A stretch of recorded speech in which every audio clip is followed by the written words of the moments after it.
How I receive my international payments. अगर आप एक फ्रीलांसर हो या फिर मान के चलो एक एजेंसी ओनर हो, तो आपकी अपने इंटरनेशनल क्लाइंट से पेमेंट रिसीव करनी होती है। तो कुछ लोग जो है वो पेपल यूज़ करते हैं, कुछ पेयोनीर यूज़ करते हैं और कुछ लोग वाइज यूज़ करते हैं। लेकिन मेरे यहाँ पर जो है वो पर्सनल दो फेवरेट हैं। वो है नंबर 1 पे वाइज।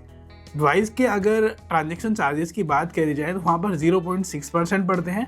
वहीं अगर इसके मतलब कि एक्सचेंज रेट की बात करी जाए, मतलब कि डॉलर टू INR, तो भैया ये रियल टाइम एक्सचेंज रेट देता है। मतलब कि मान के चलो ये फॉरेक्स एक्सचेंज में जो है रियल टाइम इंटरबैंक रेट देता है। जैसे कि अगर $89 चल रहा है तो ये बिल्कुल क्लोज रेट देगा, जैसे कि $88.5 के आसपास।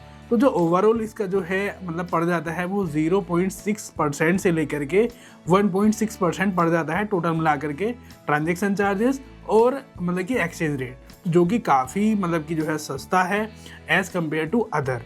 और अगर इसके सेटलमेंट की बात करी जाए तो भैया सेटलमेंट भी जो है मैक्सिमम टाइम जो है 5 से 10 मिनट के अंदर हो जाता है, या फिर मोस्टली अगर बात करी जाए तो 2 से 3 घंटे के अंदर तो हो ही जाता है और सेम डे में सारे जो है वो ट्रांजेक्शन हो जाते हैं। वहीं अगर दूसरे पेमेंट मेथड की बात करी जाए तो भैया मैं पेपल यूज़ करता हूँ।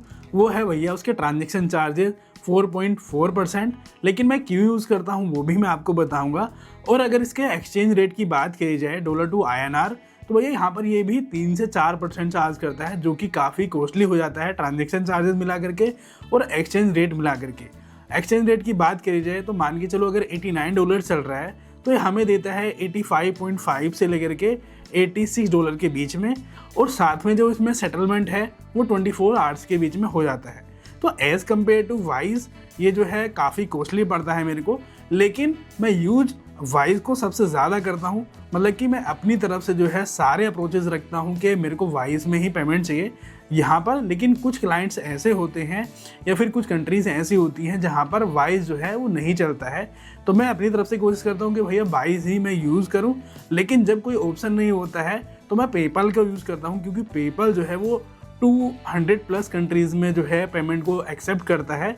तो जब मेरे पास कोई ऑप्शन नहीं होता है तब मैं पेपल को यूज़ करता हूँ।